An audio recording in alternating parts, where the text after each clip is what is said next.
Hi friends, నేను మీ చిన్నబ్బాయి సత్యవర్మ. మనం తీయబోయేది మూడో బ్లాగ్ అన్నవరం సత్యనారాయణ స్వామి. నాకైతే చాలా ఇష్టమైన దైవం ఆయన. అయితే మనమైతే బైక్ ప్రిఫర్ చేస్తున్నాం. మాకైతే ఇక్కడ నుంచి 83 కిలోమీటర్స్ వస్తుంది అరౌండ్. మేమైతే బైక్ ప్రిఫర్ చేసుకుని వెళ్తున్నాం. అమ్మ, నేను, మా అన్నయ్య వాళ్ళ అబ్బాయి ఆదిత్య గడు మొత్తం మేమైతే బైక్ మీద వెళ్తున్నాం. ఎందుకంటే వీడికి బైక్ రైడింగ్ అంటే చాలా ఇష్టం. ఇంకెలాగో 83 కిలోమీటర్స్ కదా అని చెప్పేసి వీడి గురించి ఇంకా సేఫ్గా వెళ్ళి సేఫ్గా రావడానికి అయితే మేమైతే బైక్ అయితే ప్రిఫర్ చేసాం. మా ఆదిత్య గారి పుట్టేటప్పుడు అయితే చాలా సీరియస్ అయిందనమాట. సీరియస్ అయినప్పుడు మేమైతే అక్కడ అమ్మగారు మొక్కుకున్నారు, తులాభారం ఇస్తాను స్వామి అని చెప్పేసి. ఎక్కడికో ప్రాణాల దగ్గరికి వెళ్ళినవాడు మళ్ళీ మాకైతే తిరుగుతూ నవ్వుతూ వచ్చాడు. ఆ హ్యాపీనెస్తో అయితే తిరిగి వచ్చేసాం. గండేపల్లి వెళ్ళిన తర్వాత మీరైతే టిఫిన్ తినాలనుకుంటే ఈ పాయింట్ దగ్గర ఖచ్చితంగా తినండి. మీరైతే ఇది పైన చూసి అయితే మీరు అంచనా అయితే వేయద్దు. ఇక్కడ చాలా బాగుంటుంది. కొంచెం ఎదురుకెళ్ళిన తర్వాత పెద్దన్నయ్య గారి ఆంధ్ర లార్జెస్ట్ రెస్టారెంట్ వచ్చేస్తుంది. ఇటువైపు అయితే మనం అసలు కన్ను కూడా ఎత్తి చూడకూడదు ఈ టెంపుల్కి వెళ్ళేటప్పుడు అని చెప్పేసి నోరు మూసుకుని వెళ్ళిపోయాను. నేను వెళ్ళినంటే మా గురువు గారిని చూసి మనసు హాయ్ అయిపోయింది. ఎక్కడికి వెళ్ళినా తోడుంటావు స్వామి నువ్వు అని చెప్పేసి. అలా వెళ్ళగా మేమైతే అన్నవరం దగ్గరలోకి అయితే వెళ్ళిపోయాం. అన్నవరం రీచ్ అయ్యాక మేమైతే తులాభారానికి పటికి బెల్లం అయితే కొనాలి. మేమైతే లోకల్లో అయితే కొనలేదు, ఎందుకంటే అక్కడ మోసుకుని వెళ్తే మళ్ళీ బరువు, మళ్ళీ ముగ్గురు బయలుదేరుతున్నాం అని చెప్పేసి మేమైతే డైరెక్ట్ అన్నవరంలోనే కొందామని ఫిక్స్ అయిపోయి అన్నవరం నడక మార్గం దగ్గర నుంచి ఆ జంక్షన్ నుంచి కరెక్ట్గా మనకి కొంచెం ఎదురుకెళ్తే లెఫ్ట్ సైడ్ పోలీస్ స్టేషన్ ఉంటుంది. పోలీస్ స్టేషన్ ఆపోజిట్లో మనకైతే కిరాణా కొట్లు ఉంటాయి అన్నమాట. అక్కడ అయితే హోల్సేల్ అది. ఆ హోల్సేల్ ఎక్కడని చెప్పేసి వాళ్ళని అడిగి ప్రిఫర్గా అక్కడికి వెళ్ళి మనం పటికి బెల్లం అయితే తీసుకోవడం జరిగింది. పటికి బెల్లం తీసుకుని అమ్మ హ్యాపీ అయ్యింది. అక్కడ బాబాయ్ కొంచెం నీరసంగా ఉన్నట్టుంది, లేకపోతే ఇంట్లో గొడవైనట్టుంది, కొంచెం అయితే నవ్వలేదు. కానీ బాబుగారి చేతి నుంచి డబ్బులు ఇచ్చిన తర్వాత మాకైతే హాయిగా ఉంది. మళ్ళీ ఇటువైపు నుంచి రోడ్డు మార్గం దగ్గర నుంచి వచ్చి మేమైతే ఎంట్రన్స్ అయిపోయామన్నమాట రాజగోపురం వైపుకి. ఇక్కడైతే మనకి 20 రూపీస్ టికెట్ అయితే తీసుకుంటారు వెహికల్కి. మనం అలాగా పైకి వెళ్ళిపోవాలి. మనం వెళ్ళేటప్పుడు మాత్రం జాగ్రత్తగా వెళ్ళండి, ఎందుకంటే లాంగ్ టర్నింగ్స్ ఉంటాయి.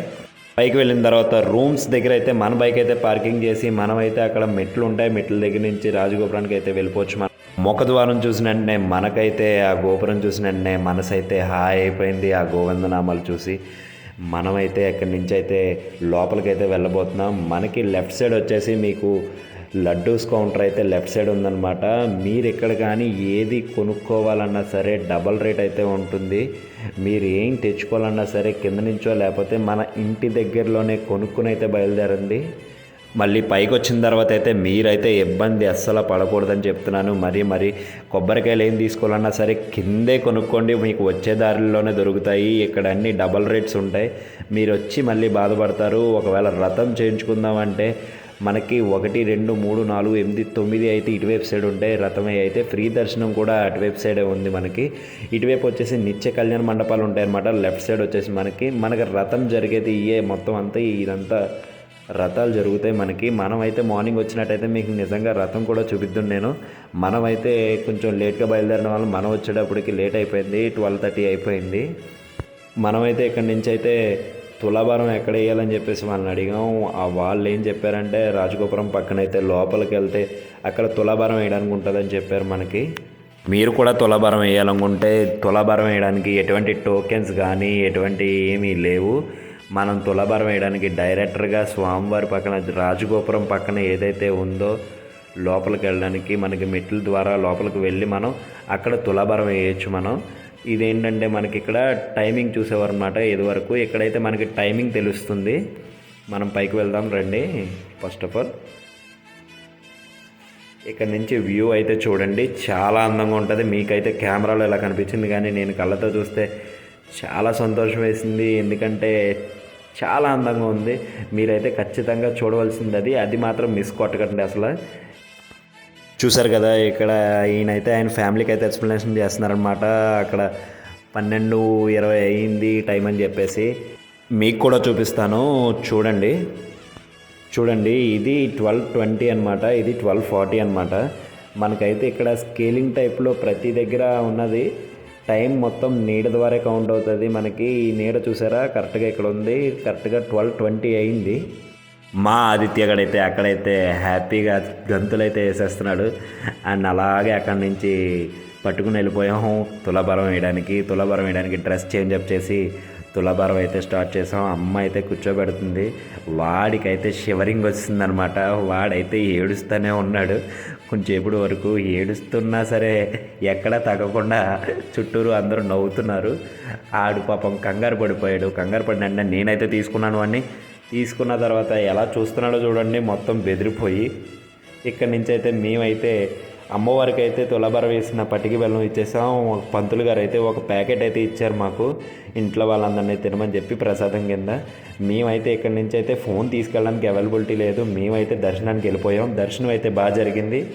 దర్శనం జరిగిన తర్వాత మనం బయటకు వచ్చిన తర్వాత అన్న సంతర్పణకి ఎలా వెళ్ళాలంటే ఇలా స్ట్రైట్గా వెళ్ళిన తర్వాత రాజగోపురం నుంచి అయితే మనమైతే కిందకి ఇలా వెళ్తే మనకి అన్నదానానికి అయితే వే అనమాట. మా బుడ్డాడైతే గులాబీ పువ్వు పట్టుకుని నుంచున్నాడు, ఎవరికి ఇద్దామా అన్నట్టు, జస్ట్ కిడింగ్ అనమాట.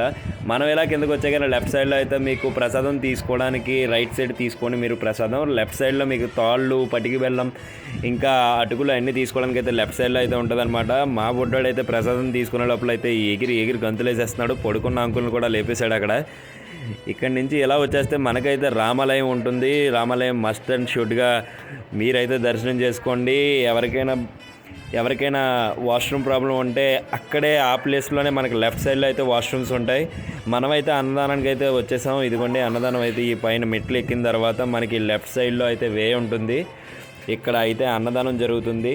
ప్రతిరోజు జరుగుతుంది ఇక్కడ అన్నదానం, ఏ రోజు జరగకుండా అయితే ఉండదు. లైన్ చూసారా ఎంత ఉందో, కానీ ఇంత లైన్లో కూడా మాకైతే అన్నదానం అనేది నీట్గా దొరికిందనే అదృష్టం. మనమైతే అన్నదానం సందర్భంలోకి వెళ్ళిపోతున్నాం. చూసారు కదా ఎంత పెద్దగా ఉందో హాల్. ఒకేసారి ఇక్కడ దాదాపు 1500 మందికి అయితే భోజనం జరుగుతుందంట. ఇన్ని మందికి జరగడం అంటే చిన్న విషయం అయితే కాదు. స్వామివారి సన్నిధిలో తినాలంటే అదృష్టం ఉండాలి. మన దగ్గర 200 ఉంటే బిర్యానీ తినగలం, కానీ స్వామివారి భోజనం అయితే తినలేం కదా ఫ్రెండ్స్. మీరైతే ఖచ్చితంగా భోజనం చేయండి. అక్కడైతే సర్వరోగ నివారణ అదైతే. బాయ్ ఫ్రెండ్స్, మళ్ళీ వీడియోలో కలుద్దాం. నా వీడియో నచ్చినట్టయితే లైక్ చేయండి, సబ్స్క్రైబ్ చేసుకోండి, ప్లీజ్ డూ ఫాలో. మరికొన్ని వీడియోలకి సపోర్ట్ చేయండి.